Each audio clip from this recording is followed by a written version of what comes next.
What's up, guys? So on today's video, we're going to go on how to integrate your Facebook to where you don't run into paying too much for leads.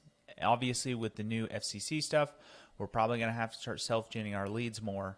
So what we want to make sure is we want to be able to pick the winning ads as well as be able to weed out all the ones that aren't going to work. Right? We're going to have a bunch of different creatives that are going to have to go through, and we want to make sure that we're not overpaying on that.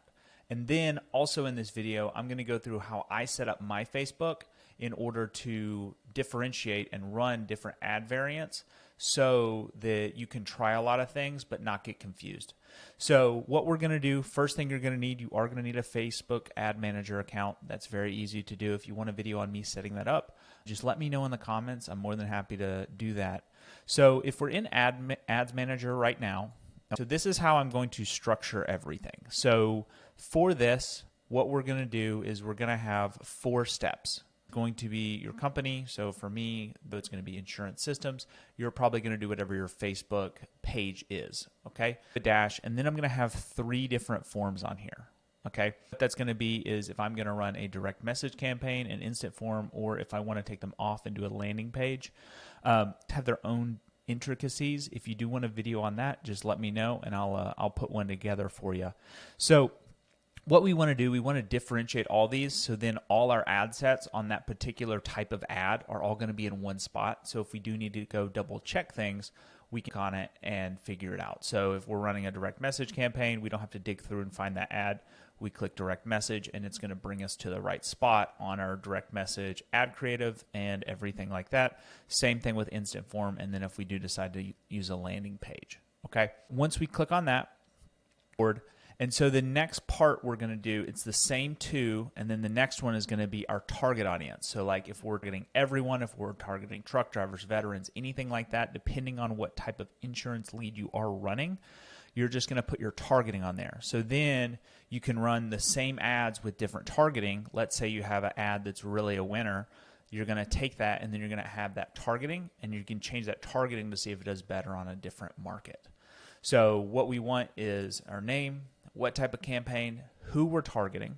Okay. Next part we're going to click on is going to be the final portion.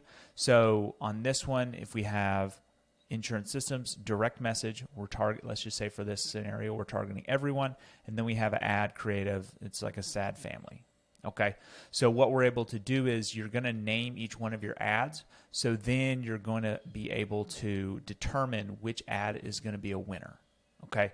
The next portion, when it does come to this, is making sure that you can have a winning ad, right? If you're running a lot of different creatives, we want to make sure that the winners are going to win and then the losers get kicked out.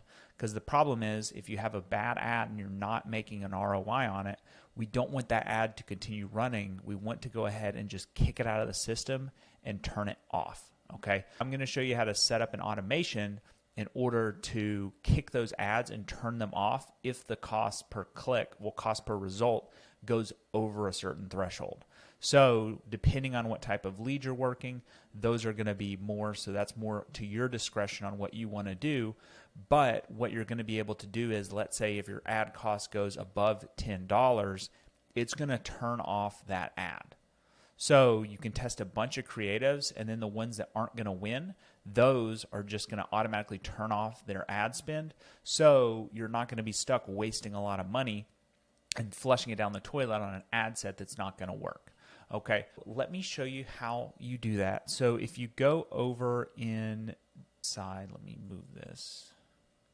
So if we go on here and we go to all tools, okay, automated rules. Okay, so I have that pulled up over here.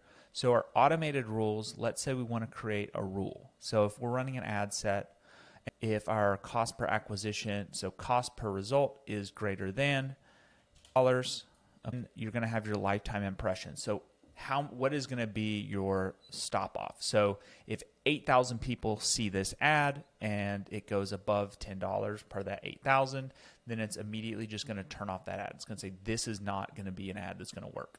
And you're not going to have to worry about that.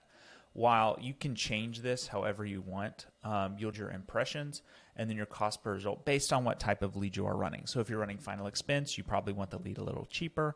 If you're running mortgage protection, IUL, it's probably going to be a more expensive lead.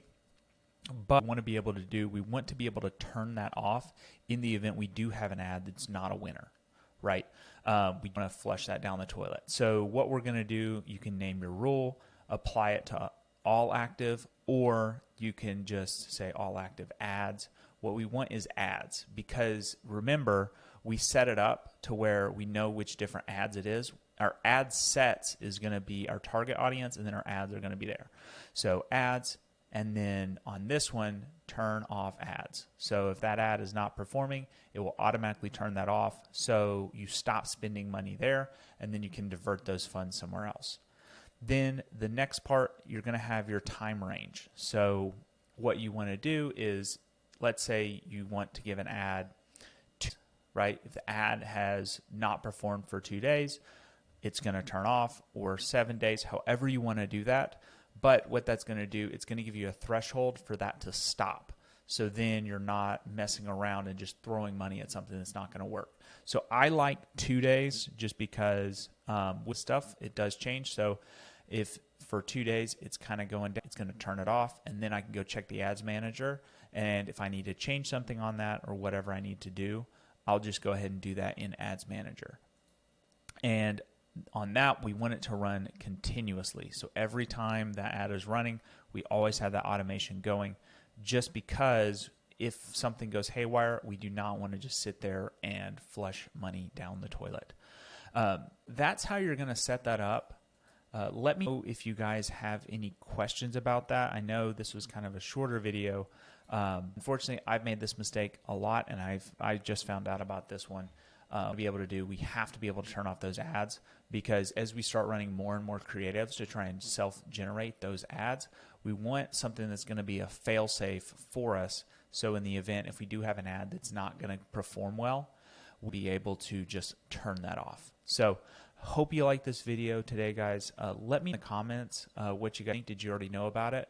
And if you have any suggestions for the next video, let me know. I'm more than happy to do anything. If you have any questions about systems or anything like that, just let me know in the comments. But other than that, I'll talk to you guys next week.